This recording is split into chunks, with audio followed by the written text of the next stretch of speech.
Hello बच्चों, स्वागत है हमारे YouTube चैनल फिजिक्स विद के उत्तम में। और आज हम लोग पढ़ने जा रहे हैं चैप्टर 4 का लेक्चर नंबर 7। और आज हम लोग पढ़ेंगे एम्पियर के परपथी नियम का एक और अनुप्रयोग।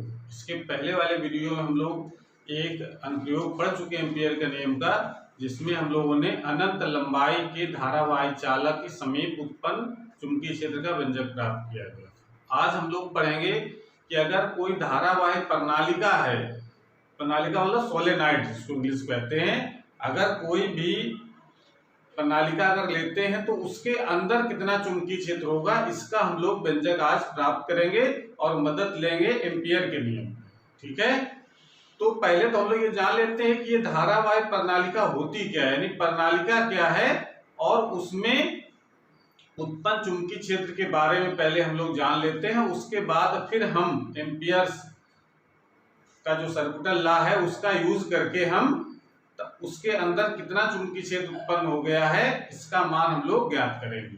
ठीक है, तो पहले हम लोग जानते हैं कि ये प्रणालिका क्या होती है। तो पहले हेडिंग लगा लीजिए प्रणालिका, उसके बाद फिर हम लोग इसका डेरिवेशन करेंगे। तो प्रणालिका का मतलब पहले जानते हैं।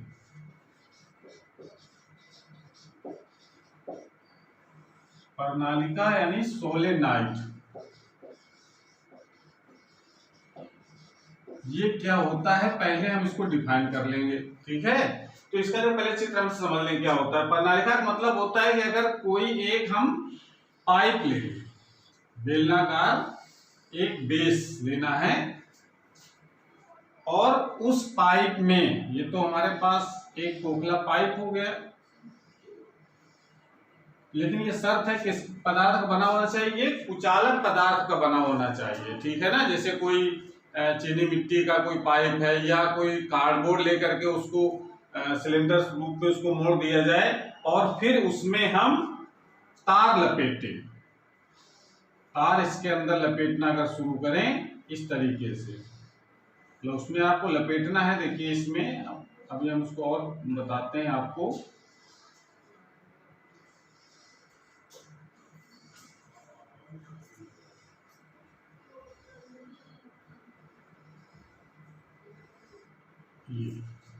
ऐसे तार यहाँ पर लपेटे गए हैं, यानी आप ये समझो कि एक पाइप लिया गया है जो कुचालक पदार्थ का बना है और उसमें सटा करके तार को लपेटा गया। जैसे मान लेते हैं कि यही हमारे पास एक बेलन हो गया, ठीक है ना, सिलेंडर है, उसमें हम तार लपेटना शुरू करें, तार लपेटना शुरू करें चारों तरफ, बिल्कुल सटा करके तार लपेटना। तार कैसे होनी चाहिए, ऊपर तार के ऊपर विद्युत रोधी पदार्थ का लेप चढ़ा होना चाहिए। ठीक है ना, ऐसे पदार्थों ऐसे तार को लपेटना है इस पर।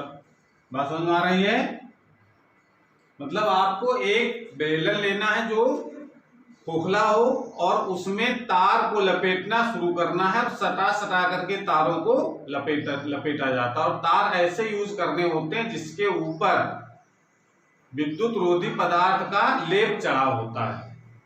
ठीक है ना, ऐसे तारों को लपेट करके जो संरचना बनाई जाती है उसको कहते हैं हम लोग धारावाही प्रणालिका। ठीक है ना, धारावाही इसलिए कहते हैं कि हम इसमें धारा प्रवाहित करेंगे। अगर सिंपली अगर कहें कि प्रणालिका किसे कहते हैं, तो बस ये जो आकृति दिख रही है जिसमें बैटरी भी नहीं लगी है, तो ये व्यवस्था कहलाती है प्रणालिका। अगर हम सेल से धारा प्रवाहित करते हैं, इसमें यहाँ सेल लगा देते हैं या बैटरी लगा दें और फिर इसमें धारा प्रवाहित करें, ये कुंजी लगा देते हैं धारा को बंद चालू करने के लिए और फिर इसमें कनेक्ट कर देते हैं दूसरे सिरे से। तो जब धारा प्रवाहित होती है इसमें, तो होता क्या है कि इसके अंदर एक समान चुंबकीय क्षेत्र उत्पन्न हो जाता है। ये सी विशेषता है प्रणालिका की। जब प्रणालिका में जब हम धारा प्रवाहित करते हैं तो ये एक दंड चुंबक की तरह व्यवहार करती है। दंड चुंबक तरह व्यवहार करने मतलब होता है कि दंड चुंबक के बारे में हम लोग जानते हैं कि दंड चुंबक में एक सिरा उत्तरी ध्रुव और दूसरा दक्षिणी ध्रुव होता है। ठीक है ना, यानी अगर उसको किसी धागे से बांधकर लटकाया जाए फ्रीली एकदम, तो हमेशा वो उत्तर दक्षिण दिशा में ठहरता है। तो वही ये भी है, अगर इसको हम धागे से बांध करके कहीं लटका दें और इसको में धारा प्रवाहित करें तो इसका भी एक सिरा उत्तर की ओर और दूसरा दक्षिण की ओर जाता है, तो जो सिरा उत्तर की ओर होता है उसे उत्तरी ध्रुव कहते हैं, जो दक्षिण तरफ होता है उसको दक्षिणी ध्रुव कहते हैं। ठीक है ना। तो और अगर हम धारा की दिशा बदल दें, जैसे अगर आप इस फिलहाल सिचुएशन देखो, अगर हम कहें कि धारा देखो इसमें प्रवाहित कर रहे हैं हम लोग इस तरीके से, बैटरी धारा चलेगी यहां से आई, धारा बैटरी सारी चलती है। देखिए इसमें तार को प्रणालिका के अंदर ऐसे घुमाया है तार को, तो ये जो तार है इसके अंदर छुपा हुआ है। ठीक है, उसके बाहर से निकल करके पीछे से, यानी ऐसे बाहर निकल, पीछे से निकल करके बाहर आ रहा है, तो इसका मतलब इसमें जो करंट की डायरेक्शन होगी वो ऐसे है, फिर इसके अंदर जाएगी। यानी जैसे ये ध्यान समझना, यहाँ तार में लपेटा है तो इसके पीछे से तार आया, ये पीछे से आया जो नहीं दिख रहा है, वो ऊपर आया तब दिखना शुरू हुआ, उसके बाद फिर आगे वाला हिस्सा दिख रहा है, फिर पीछे चला गया वो नहीं दिख रहा है, फिर आगे आया वो दिखने लगा। इस तरीके से तार लपटे हुए इसमें, तो धारा की डायरेक्शन जो होगी वो अंदर से बाहर तरफ दिखेगी, यानी जो अंदर से, यानी पीछे जो छिपा हुआ तार वहां से धारा आकर के फिर बाहर इस तरफ जाएगी, फिर अंदर चली जाएगी, फिर बाहर आएगी। इसका मतलब उसमें जो धारा की डायरेक्शन होगी वो इस तरीके से दिख रही है। इसमें बात क्लियर हो रही है। और यहां से धारा बैटरी के जनरेटर सिरे में प्रवेश कर जाती है, तो इस प्रकार से धारा इसमें प्रवाहित होती है। तो ये जो पूरी व्यवस्था है इसी को हम लोग प्रणालिका कहते हैं। ठीक है ना। अब इसकी विशेषता होती है, अगर प्रणालिका अगर बहुत लंबी है, ठीक है ना, अगर लंबी प्रणालिका है तो होता क्या है कि इसके बाहर जो चुंबकीय क्षेत्र होता है वो होता तो एकदम शून्य नहीं कहते हैं हम लोग, लेकिन इतना कम होता है कि उसको हम लोग नगण्य मान लेते हैं। किसके रिस्पेक्ट में? उसके अंदर वाले चुंबकीय क्षेत्र के रिस्पेक्ट में। उसके अंदर चुंबकीय क्षेत्र बहुत प्रबल होता है। बात क्लियर हो रही है। अगर प्रणालिका बना करके, यानी प्रणालिका बनाने का मतलब क्या, फिर एक बार सुन लें। प्रणालिका का मतलब क्या होता है कि एक कोई कुचालक पदार्थ का एक पाइप लेना है, उसमें तांबे के तारों को पास पास लपेट करके उसमें धारा प्रवाहित करनी है, तो ये व्यवस्था कहलाती है धारावाही प्रणालिका। बात क्लियर हो रही। अब प्रणालिका में धारा प्रवाहित कर दी हमने, तो हमने बताया कि ये एक दंड चुंबक की तरह व्यवहार करने लगता है। इसका दंड चुंबक व्यवहार करने का मतलब है कि इसका एक सिरा उत्तर की ओर होगा, यानी एक सिरा उसका उत्तर की तरफ यानी उत्तरी ध्रुव की तरह काम करेगा, दूसरा सिरा दक्षिणी ध्रुव का काम करेगा। दक्षिणी ध्रुव उत्तरी ध्रुव बनना ये डिपेंड करता है उसमें प्रवाहित होने वाली धारा पर। ठीक है। ये अब देखिए इसके दो तरीके हैं कि कौन सिरा उत्तरी होगा कौन सा दक्षिणी होगा। इसके दो तरीके हैं। एक तरीका तो ये है कि इसको आप कहीं से लटका दो, बीच से बांध करके धागे से इसको लटका दो और उसमें धारा प्रवाहित करो, और जो सिरा उत्तर की ओर हो जाएगा उसको हम उत्तरी ध्रुव कहेंगे, और जो सिरा दक्षिण की ओर हो जाए उसको दक्षिणी ध्रुव कहेंगे। एक तरीका तो ये है। और एक तरीका है कि धारा की दिशा को देख करके हम पता कर लेते हैं कि कौन सा सिरा उत्तरी होगा कौन सा दक्षिणी होगा। कैसे पता करेंगे जरा देखो, इधर से खड़े हो जाओ ऐसे, क्योंकि देखिए इसमें तार ऐसे लपेटे गए हैं, जिसका मतलब करंट की जो डायरेक्शन होगी वो इस बैटरी की पोलैरिटी पर डिपेंड करेगी। अगर इस सिचुएशन में जैसे जुड़ी है हिसाब से अगर ऐसे लपेटे गए तार तो करंट डायरेक्शन ऐसे होगी। बात समझ रहे हैं। तो इसका मतलब है कि आप अगर इधर से खड़े होकर के देखें तो हमको छल्ले की आकृति ऐसे दिखेगी तार की गोल। उस तार में प्रवाहित हो रही धारा की दिशा को ध्यान देना है। बात क्लियर हो रही है। जैसे अगर हम कहें ऐसे धारा प्रवाहित हो रही है इस डायरेक्शन में, यहां से खड़े होकर देख रहे हैं तो धारा की डायरेक्शन ऐसे दिख रही है। ऐसे दिखने का मतलब ये क्या हो गया, क्लॉकवाइज। ये क्लॉकवाइज डायरेक्शन में अगर धारा प्रवाहित हो रही है, ये दो सिचुएशन होंगी। वो हमने कहा कि बैटरी की पोलैरिटी डिपेंड करेगा। अगर पोल इधर माइनस कर दें प्लस कर दें तो धारा दिशा बदल जाएगी। धारा दिशा ऐसी हो सकती है। ये तो अगर छल्ले में धारा प्रवाहित हो रही तो उसकी दो संभावनाएं हैं, या तो क्लॉकवाइज दिशा में धारा होगी या तो एंटी क्लॉकवाइज। एक ही सिरे पर खड़े होकर के देखना है, ठीक है ना। एक सिरे पर खड़े होकर देखें, अगर धारा की डायरेक्शन क्लॉकवाइज है तो वो सिरा हमेशा क्या बनता है, साउथ पोल। ऐसे उसको हम लोग समझने के लिए आप दिखा देते हैं। ऐसे क्लॉकवाइज अगर है तो वो साउथ पोल बनेगा। क्लॉकवाइज का मतलब दक्षिणावर्त दिशा में, ठीक है ना। तो वो बन जाएगा साउथ पोल, तो दूसरा अपने आप नॉर्थ बन जाएगा। बात क्लियर हो रही है। अगर उसी में धारा की दिशा अगर एंटी क्लॉकवाइज है इस डायरेक्शन में, यानी धारा की डायरेक्शन अगर हमको ऐसे दिख रही है एंटी क्लॉकवाइज इस तरीके से, ठीक है, तो उसमें क्या होगा कि एंटी क्लॉकवाइज डायरेक्शन में अगर धारा प्रवाहित हो रही है तो वो बनता है नॉर्थ पोल। तो यहां से खड़े होकर देखिए, अगर क्लॉकवाइज डायरेक्शन में है तो साउथ पोल बनेगा, तो दूसरा नॉर्थ बन जाएगा। अगर एंटी क्लॉकवाइज है, ठीक है ना, यानी वामावर्त दिशा इसको कहते हैं हम लोग, एंटी क्लॉकवाइज डायरेक्शन है तो वो सीधा नॉर्थ पोल बनेगा और तो दूसरा साउथ बन जाएगा। तो इस प्रकार से धारा की डायरेक्शन को देख करके हम पता कर लेते हैं कि कौन सा सिरा उत्तरी होगा, कौन सा दक्षिणी सिरा होगा, ठीक है। अब दूसरी बात आती है कि हमने बताया कि अगर इसमें धारा इस तरीके से प्रवाहित कर देते हैं तो एक सिरा उत्तर की ओर दूसरा दक्षिण की ओर ठहरता है। अगर उसको लटकाया जाए किसी दृढ़ आधार से, आधार दृढ़ हो लेकिन धागा कैसा होना चाहिए, ऐंठन रहित और लचीला धागा होना चाहिए, तो ये घूम करके उत्तर दक्षिण दिशा में ठहर जाती है। अगर उसी स्थिति में जब ठहर गई है तो क्या होता है, अगर हम धारा की दिशा उल्टा कर दें, यानी इसको माइनस से कर दें या इसको प्लस से कर दें, तो ये कुंडली या ये कह सकते हैं प्रणालिका ये घूम जाती है। कितने अंश से घूम जाती है, 180 अंश से। जो सिरा इधर था वो इधर हो जाएगा, जो इधर था वो उधर हो जाएगा अपने आप। तो इससे पता चलता है कि जो इसके जो ध्रुव होते हैं प्रणालिका के, वो डिपेंड करते हैं धारा जो प्रवाहित हो रहे उसकी दिशा पर, ठीक है। तो इस प्रकार से हमको इसमें ये पॉइंट ध्यान रखना है कि अगर प्रणालिका अगर बना ली हमने, धारा प्रवाहित कर दी, तो ये चुंबक की तरह व्यवहार करने लगी। इसको लोग विद्युत चुंबक भी कह सकते हैं। जब तक धारा प्रवाहित करेंगे तभी तक ये चुंबक की तरह व्यवहार करेगी। धारा प्रवाहित करना बंद कर देंगे तो चुंबकत्व का गुण समाप्त हो जाता है। अब हम बात कर रहे हैं, चूंकि हमारा टॉपिक है लंबी प्रणालिका के अंदर चुंबकीय क्षेत्र निकालने का, तो लंबी प्रणालिका से यहाँ तात्पर्य यह है कि हम ऐसी प्रणालिका पर विचार कर रहे हैं जिसकी जो चौड़ाई है, यानी इसका जो व्यास है, उसकी लंबाई की तुलना में बहुत कम है, तो उसको हम लोग लंबी प्रणालिका कहते हैं। और ऐसी प्रणालिका अगर यूज कर रहे हैं अपने एक्सपेरिमेंट में, तो होता क्या है कि बाहर इतना कम चुंबकीय क्षेत्र होता है, इसके यहाँ बाहर मतलब उसके चारों इतना कम चुंबकीय क्षेत्र होता है कि उसको हम लोग नगण्य मान लेते हैं। और इसके अंदर जो चुंबकीय क्षेत्र होता है, जो खोखली जगह दिख रही है, इसके अंदर इतना प्रबल चुंबकीय क्षेत्र होता है उसके रिस्पेक्ट में, यानी उसके सापेक्ष, यानी अंदर वाले चुंबकीय क्षेत्र के सापेक्ष में बाहर का जो चुंबकीय क्षेत्र होता है उसको हम लोग नगण्य यानी शून्य मान सकते हैं, मान लेते हैं। और जो चुंबकीय क्षेत्र अंदर होता है वो एक समान चुंबकीय क्षेत्र होता है। क्लियर हो रही है? चुंबकीय क्षेत्र की डायरेक्शन कैसे निकालते हैं हम लोग, इसके अंदर चुंबकीय क्षेत्र की डायरेक्शन किस तरफ होगी।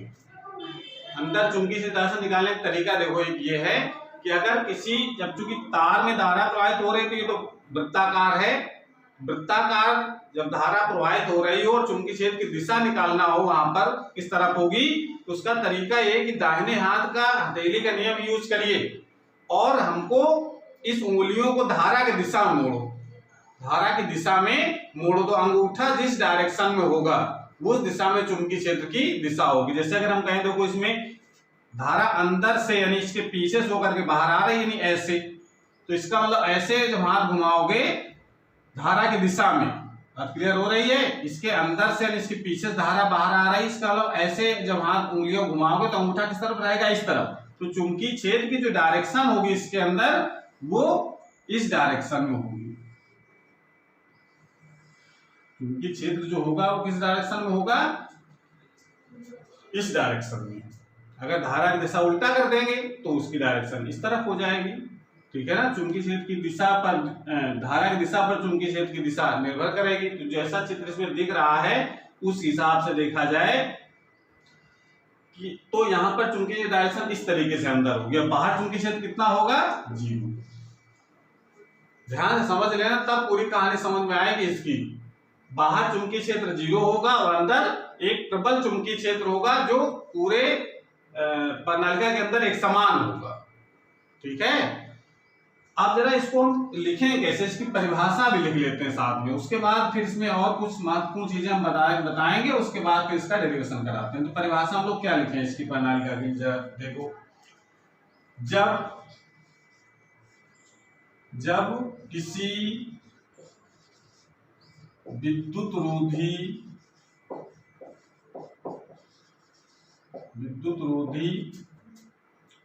बेलन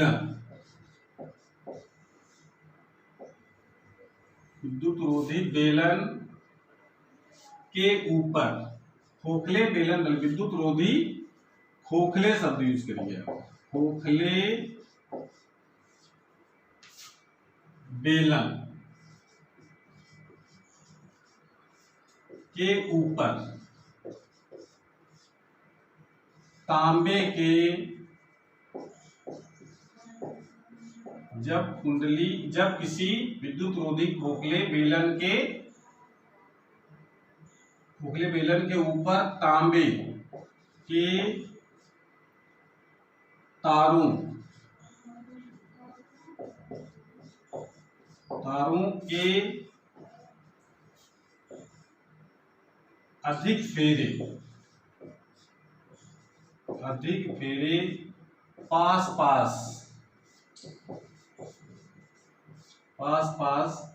लपेटे जाते हैं, तो यह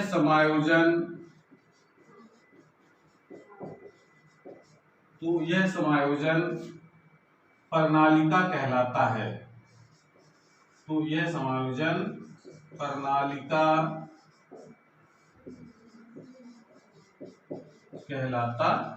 प्रणालिका की डिफिनेशन हम इस प्रकार बता सकते हैं कि जब किसी विद्युत रोधी से मतलब बताया हमने, या तो कार्डबोर्ड का कोई बेलन हो और या फिर कोई चीनी मिट्टी का बेलन हो, विद्युत रोधी पदार्थ का होना चाहिए। तो जब किसी विद्युत रोधी खोखले बेलन के ऊपर तांबे के तारों के अधिक फेरे पास लपेटे जाते हैं, तो यह समायोजन प्रणालिका कहलाता है। ठीक है। और आगे, जब प्रणालिका में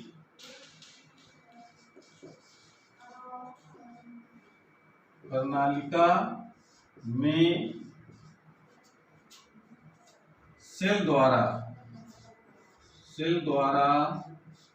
विद्युत धारा प्रवाहित करते हैं,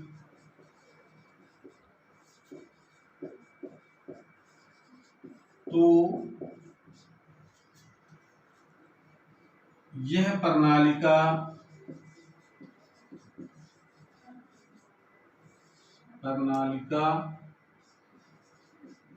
एक दंड चुंबक की भांति व्यवहार करती है। तो यह प्रणालिका एक दंड चुंबक की भांति व्यवहार करती है। ठीक है। आगे उसी के अब आगे पॉइंट लिखते हैं। फिर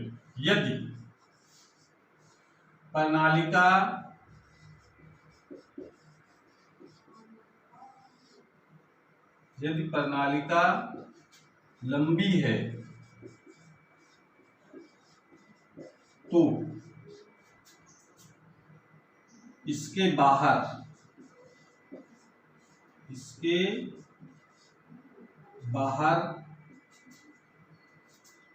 उत्पन्न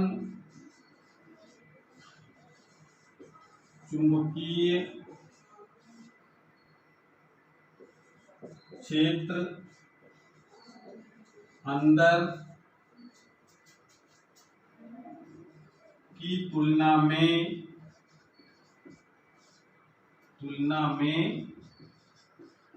नगण्य होता है। ये पॉइंट हमको ध्यान रखना है, जो हमको जरूरत है इसके डेरिवेशन में भी। यदि प्रणालिका लंबी है तो इसके बाहर उत्पन्न चुंबकीय क्षेत्र अंदर की तुलना में नगण्य होता है। ठीक है। तो इसको लिख लेते हैं, फिर आगे इसका डेरिवेशन किया जाए। नोट कर लो।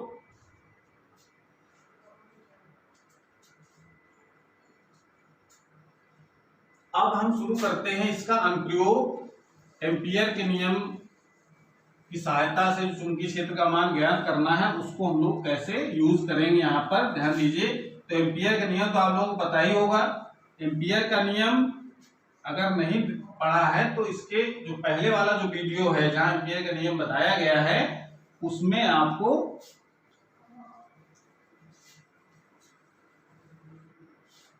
वो वीडियो आपको देख लेना है, ठीक है, तब ज्यादा समझ में आएगा। जो एम्पियर का नियम यूज करना है, एम्पियर का नियम पता ही नहीं क्या होता है तो फिर समस्या आएगी। तो पहले एम्पियर का नियम आपको पता होना चाहिए। एम्पियर का नियम क्या कहता है ये हम आपको बता देते हैं। एम्पियर के नियम के अनुसार कहता है कि समाकलन B डॉट dl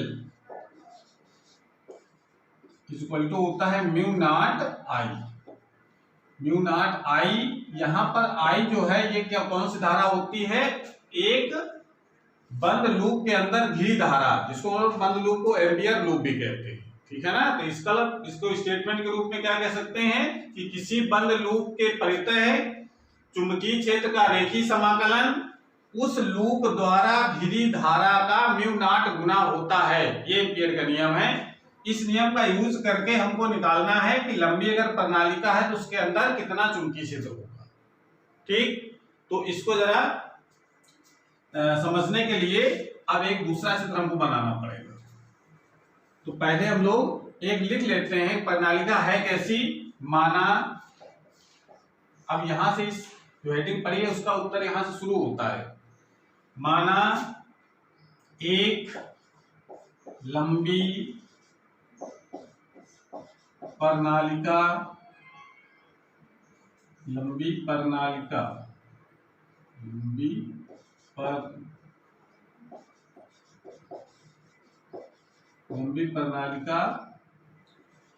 है जिसमें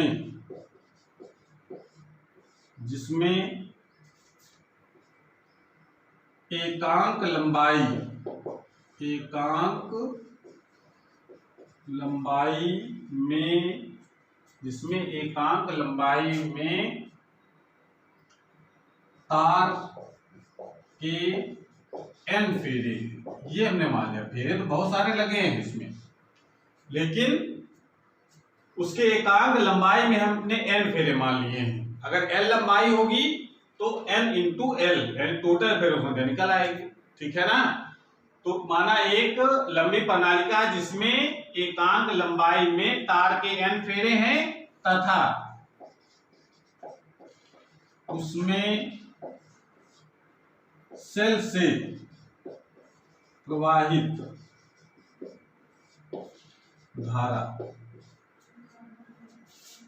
I है।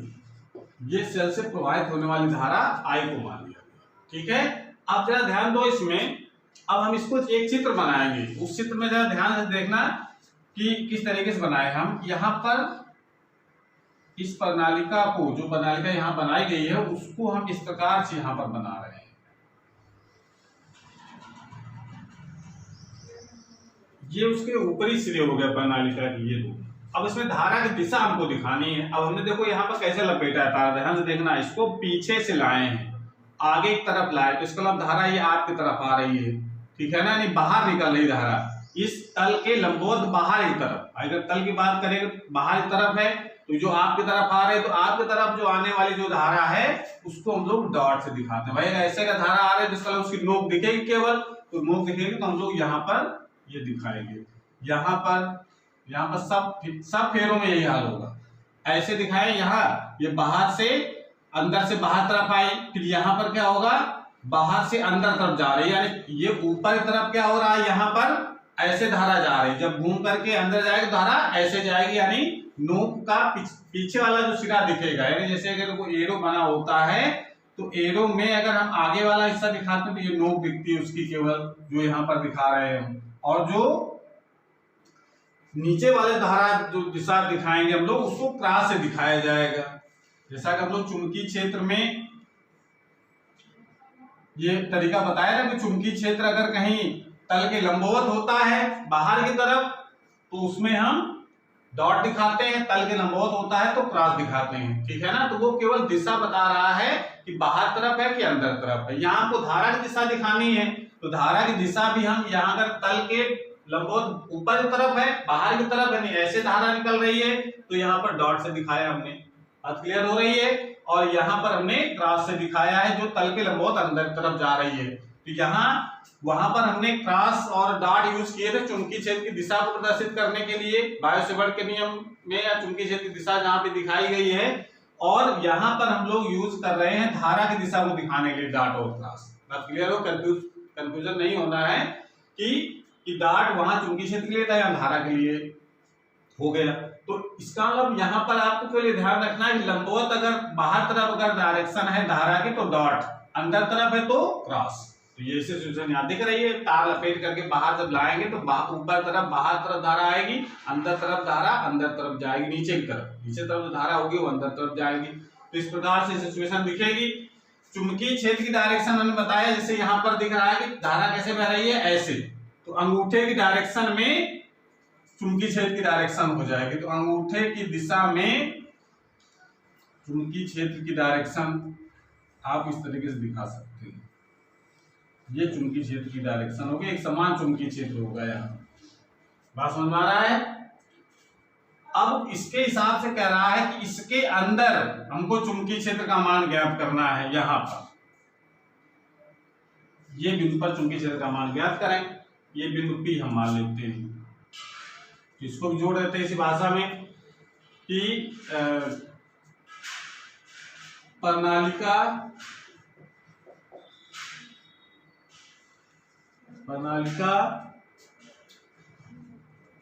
अंदर बिंदु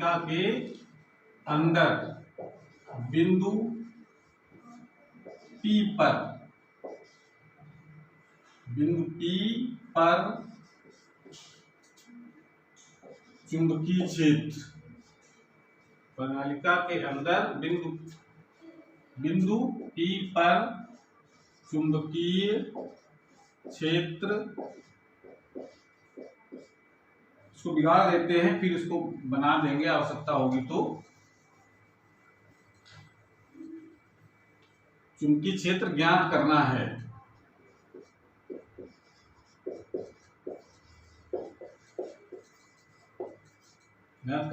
इसके लिए चलिए इसको भी बिगाड़ दें, इसके लिए फिर बना देंगे नीचे, थोड़ी भाषा लिख लेते हैं इसकी।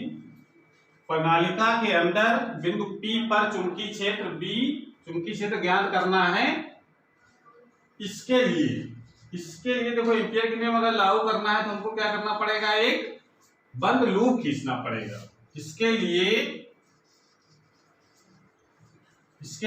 अब देखो इसमें अच्छी तरह द्वारा ये जो यहाँ बनाया था हमने इस जगह, उसको जरा यहाँ पर बना देते हैं।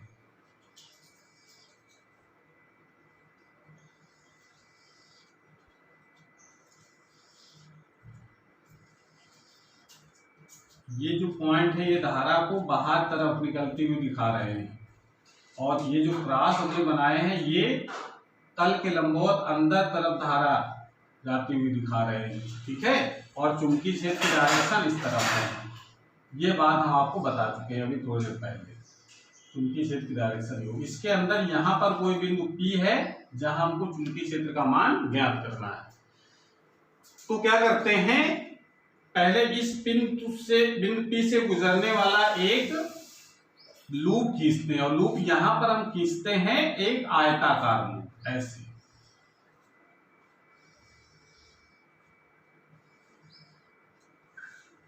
नाम लिख लेते हैं हम लोग, इसका नाम लिख लेते हैं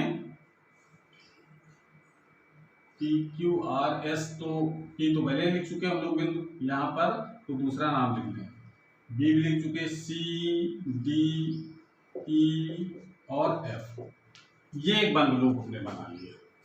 ठीक है, और बंद लूप इस तरीके से बनाया गया है कि वो जो ये वाली जो भुजा है, सीधी जो भुजा है वो इसकी अक्ष के समांतर है, ऐसे धारा लूप की कल्पना की गई है यहाँ पर।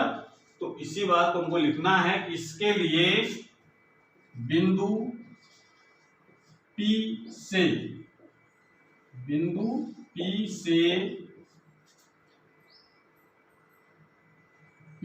से गुजरने वाले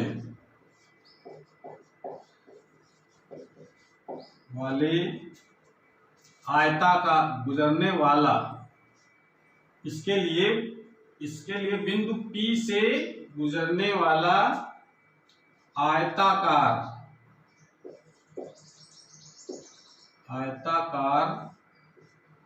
लूप CDEF खींचते हैं। ये बात ठीक है, ये बात क्लियर हो गई। अब जरा ध्यान दो, फिर ध्यान सुनिए इसमें कि अब हमने यहां पर अब ये लूप मान लिया है। अब लूप के प्रत्यय इसका चुंबकीय जो क्षेत्र है उसका रेखीय समाकलन करना है, ठीक है ना। तो यहां पर नीचे लिख सकते हैं कि बंद लूप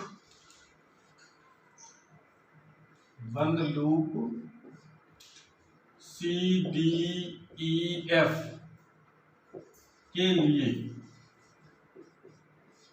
बंद लूप एम्पियर का नियम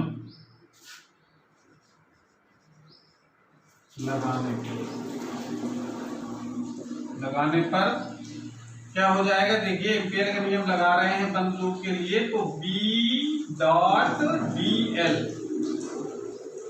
B.dl इक्वल टू होता है म्यू नॉट और उस बंद लूप में घिरी धारा, तो वो धारा हम मान लेते हैं कैपिटल I है। भाई इसमें जो धारा प्रवाहित हो रही सब इसके अंदर थोड़ा है, इसमें जितने चक्कर लगे हैं उतने चक्करों में धारा प्रवाहित हो रही है, वो यहाँ पर अंदर धारा होगी इसकी, ठीक है। तो वो हम लोग बाद में निकाले कितनी इसके अंदर घिरी हुई है धारा, हम मान लेते हैं कि यहाँ पर धारा I घिरी है, ठीक है ना। तो आप लिख दीजिए, इसको डालिए समीकरण नंबर 1 और नीचे लिख दीजिए जहां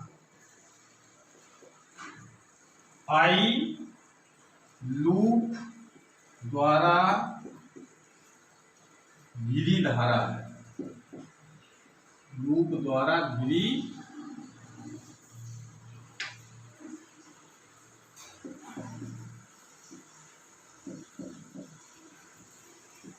ये पॉइंट को याद रखेंगे, ठीक है। अब जरा इसमें आगे हम लोग देखते हैं कि ये जो बंद लूप है किसके, CDEF,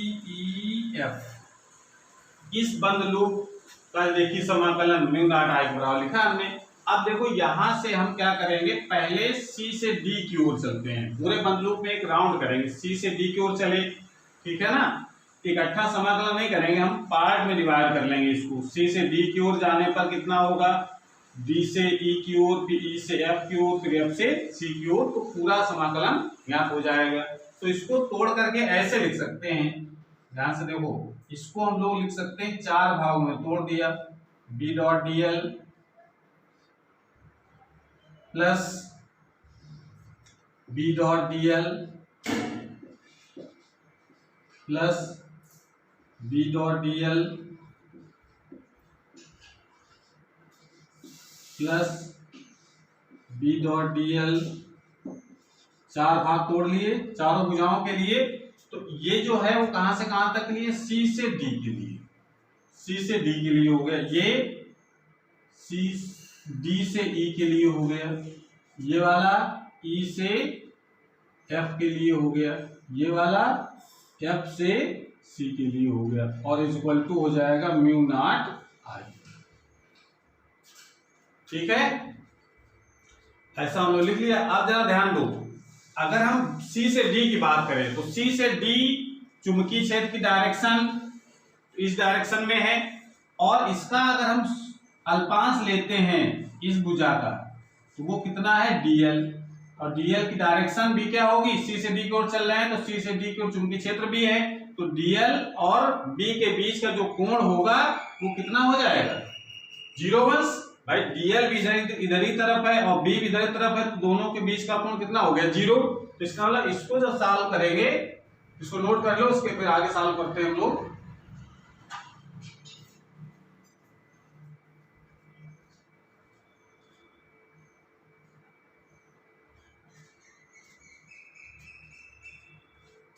तो उसमें सेल, इसको थोड़ा यहां से कर लो, सेल से धारा I उसमें सेल से धारा आई, उसमें प्रवाहित धारा, सेल से प्रवाहित धारा आई। ठीक, नोट कर लिया।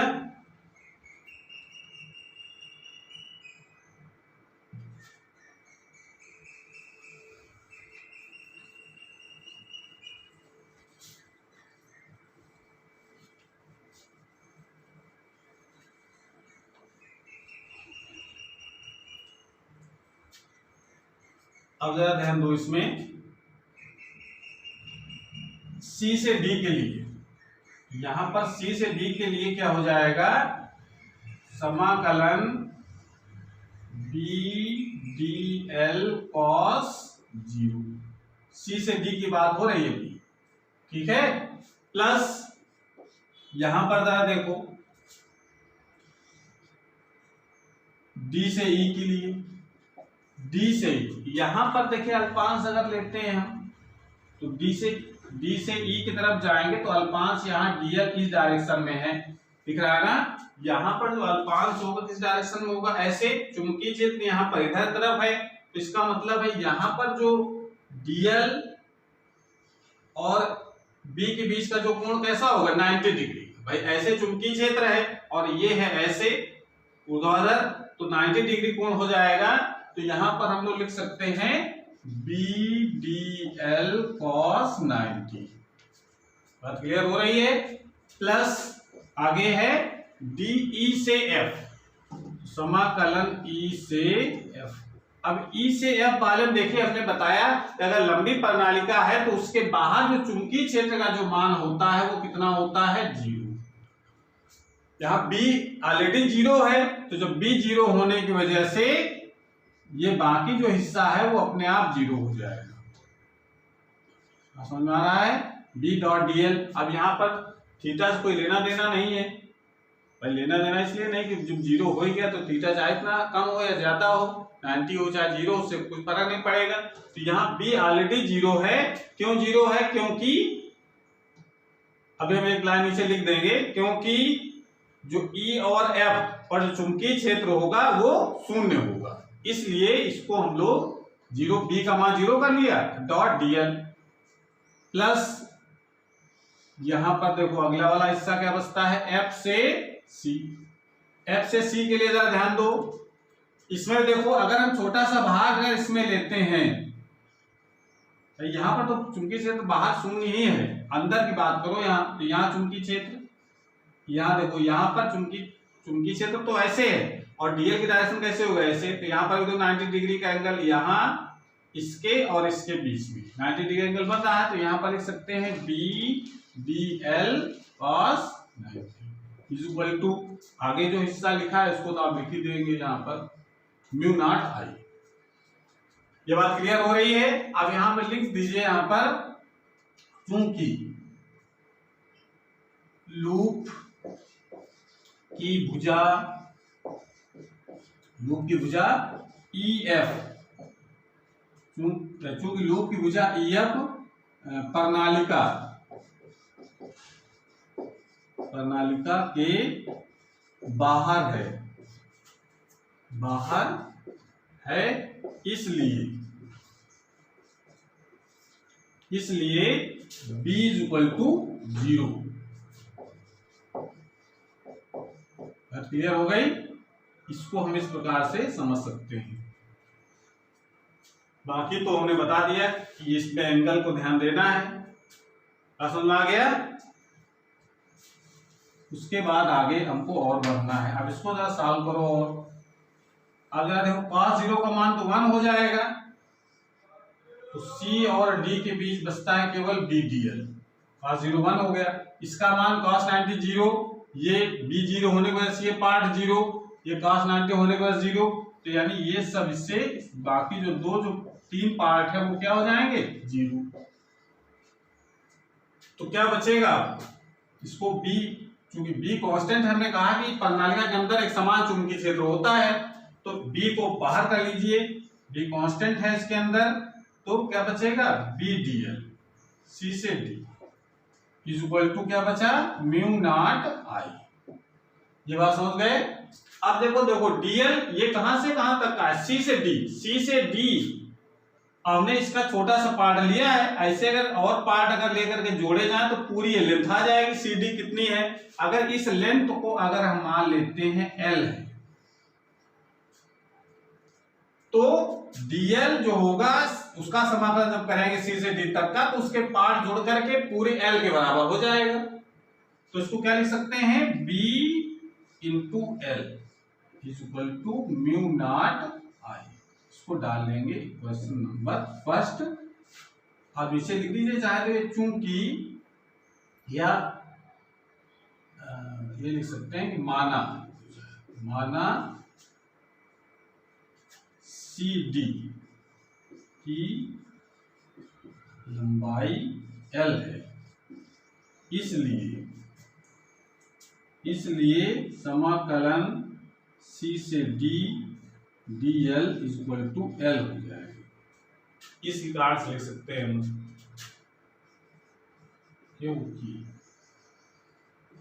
क्योंकि यानी इसकी जगह हम लोग ऐसे लिख सकते हैं, क्योंकि माना सी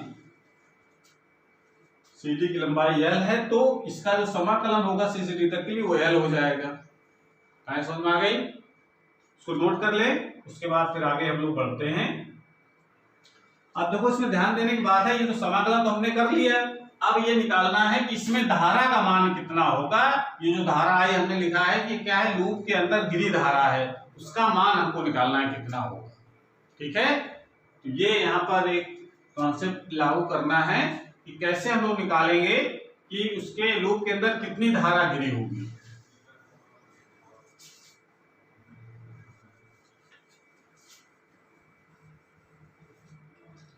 तो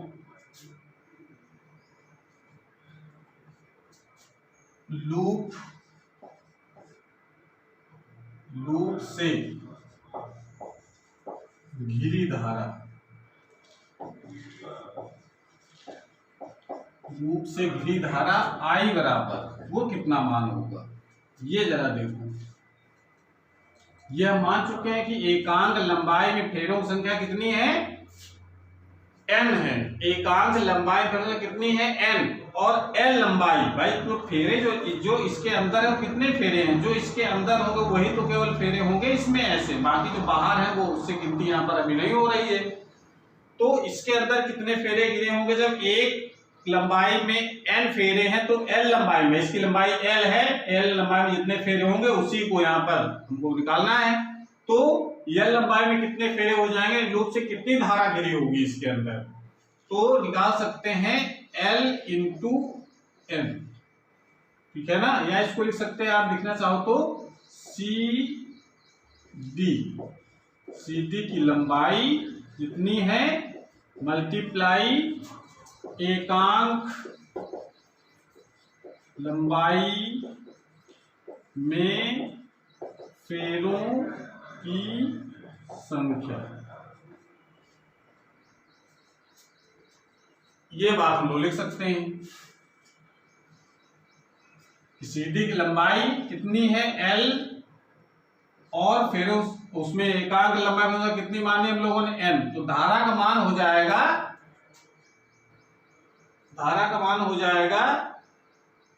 l इंटू आई, इतनी धारा घिरी होगी। तो ये इसको क्वेश्चन नंबर सेकंड डालो, फर्स्ट हम लोग डाल चुके हैं ऊपर एक। तो अब जरा ये आई का मान समीकरण नंबर 2 में रख दो। आई का मान समीकरण 2 में रखने पर तो रख देते हैं, तो क्या बचेगा, बी एल बराबर म्यू नॉट, और आई की जगह यहां रख दो, आई की जगह क्या हो जाएगा, एल इंटू एन। अब देखो एक चीज बहुत विशेष चीज निकल करके आई है, एल से एल कैंसिल हो गया, तो म्यू नॉट, एक मिनट, अभी इसमें देखो लूप से घिरी धारा, ये तो फेरों की संख्या निकल पाई, इतनी फेरों की संख्या निकली कि सीधी घिरी धारा इंटू आई, और इसमें करना पड़ेगा, एक मिनट, यहां पर इंटू आई, इतने में मल्टीप्लाई इसमें कराएंगे। भाई यहां पे देखो सीडी की लंबाई जो एल है, और एकांक लंब फेरों संख्या n है, तो l इंटू n ये क्या आ जाएगा, उसमें फेरों की संख्या आ गई। एक फेरे में धारा कितनी प्रवाहित हो रही है, I, तो यहां पर I का और मल्टीप्लाई होगा, तब कुल धारा निकलेगी। उस जो लूप है उसमें कितनी धारा गिरी हुई है, ठीक है। तो यहाँ पर I का मतलब यहाँ पर ये सेल से प्रवाहित होने वाली धारा, और सेल से जितनी धारा प्रवाहित होगी प्रत्येक छल्ले में उतनी धारा होगी। तो एक छल्ले में यानी एक रिंग में धारा I है, और रिंगों की संख्या टोटल है L इंटू N, तो कुल धारा उसके अंदर कितनी होगी, रिंग के अंदर, इस लूप के अंदर LIN, वो I का कैपिटल I का काम करेगा। तो ये वैल्यू इसका यहाँ पर I एक और हो गई, बात समझ में आ रहा है। तो इसका मतलब यहां से B इक्वल टू क्या आ जाएगा, म्यू नॉट NI। ये जो फार्मूला निकल करके आया है ये होता है इस सोलेनॉइड के अंदर चुंबकीय क्षेत्र का मान कितना है। बात क्लियर हो गई। फिर एक बार हम बता देते हैं कि ये जो यहां तक तो कोई समस्या नहीं आएगी, यहां तक तो पूरी कहानी हो गई। जहां पर जो I का मान जो निकाला गया है वो धारा का मान निकालने के लिए कि उस लूप से कितनी धारा गिरी है। तो अगर हम यदि एक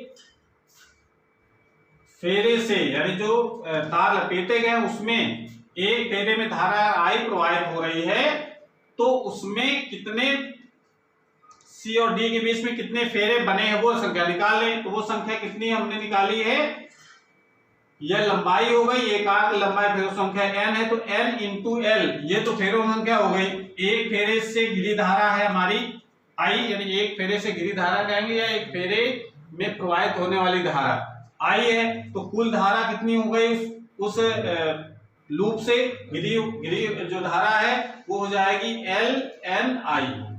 ये वैल्यू हम समीकरण नंबर 2 में रख देंगे, तो L से L कैंसिल हो जाएगा और B इक्वल टू आता है म्यू नॉट I। यहां से देखो एक बहुत अच्छा रिजल्ट निकल करके आया एक कि देखो यहां से L से L कैंसिल हो गया। L से L कैंसिल होने का मतलब यहां पर यह है कि जो हमने लूप यहां पर माना है उसके आकार पर का कोई प्रभाव नहीं पड़ता है। हम चाहे छोटा लूप मान लें और चाहे बड़ा लूप मान लें, ये हम डेरिवेशन के लिए जो एम्पिरिकल नियम लागू करना है उसे लूप मानना पड़ेगा। तो लूप के आकार पर डिपेंड नहीं करेगा चुंबकीय क्षेत्र का डेरिवेशन, क्योंकि लास्ट में ये कैंसिल हो जाता है, ठीक है। इसलिए हम ये नहीं सोचना है कि हम छोटा लूप बनाएं कि बड़ा लूप बनाएं। यहाँ पर हमको आयताकार लूप बनाना है और उसकी जो भी लंबाई होगी लास्ट में कट जाएगी, इसलिए छोटे बड़े लूप का कोई प्रभाव नहीं पड़ेगा। बात क्लियर हो गई, इसको नोट कर लीजिए। और अगर ये अगर क्वेश्चन में आ जाए कि टोटल फेरों की संख्या अगर पता हो तब कैसे निकालेंगे। यहाँ पर n क्या है, एकांक लंबाई में फेरों संख्या है। देखो ध्यान दीजिए, फिर फार्मूले हमको याद रखना है। ये है चुंबकीय क्षेत्र कहां पर, उस प्रणालिका के अंदर, सोलेनॉइड के अंदर। म्यू नॉट बताए निर्वात की चुंबकशीलता है, n है एकांक लंबाई में फेरों की संख्या, और I है सेल से प्रवाहित होने वाली धारा जो एक रिंग में प्रवाहित होने वाली धारा के बराबर होगी। यानी धारा जो सेल से प्रवाहित हो rही है वो प्रत्येक फेरे में बराबर धारा जाएगी, वो है I, ठीक है। अगर इसमें कंडीशन लगा देते हैं कि यदि प्रणालिका में यदि प्रणालिका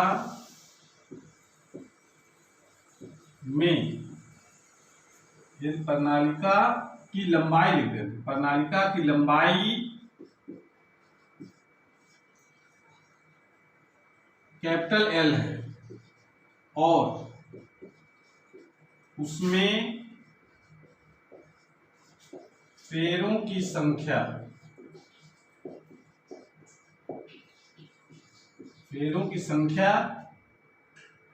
कैपिटल N है, यानी टोटल फेरों की संख्या जितनी लंबी प्रणालिका है L, उसमें सब टोटल जो फेरे हैं वो N है।